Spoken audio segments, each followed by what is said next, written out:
at present there may not be any question of road rail competition.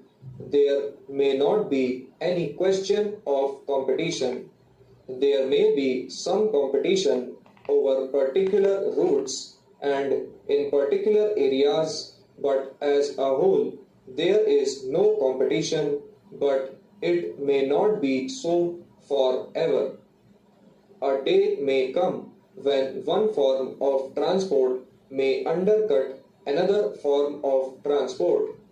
Now, if you run the road transport services by means of a corporation, you immediately avoid the prospect of such a cutthroat competition on any date in the future, and it is for this reason that the railways are willing to participate and share in the capital of these road transport corporations.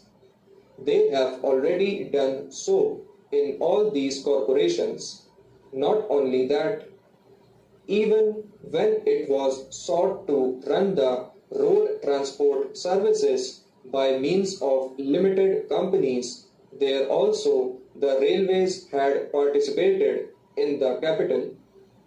In fact, when the question arose as to how the railways should help by augmenting the capital of the UP transport undertaking, the railways were willing even then to participate, even though it was departmentally run undertaking, but legally it was not found possible.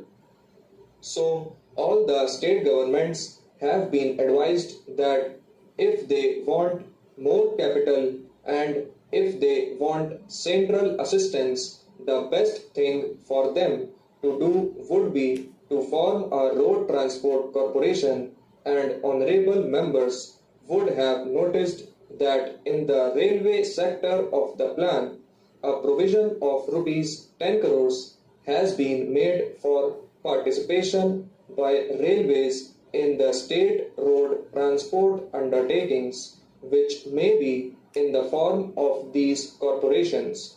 So that is the position with regard to these corporations.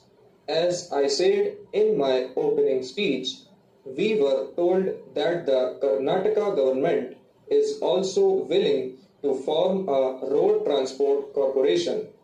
It may be that other governments also may come forward to form such corporations. Here, I should like to say that it is not so much the form in which these undertakings are run that is to be considered important as the way in which the services are run. Here are two honorable members, one from the state of UP and another from the state of Kerala, telling us that the respective road transport services which are managed departmentally in their two states are running very efficiently.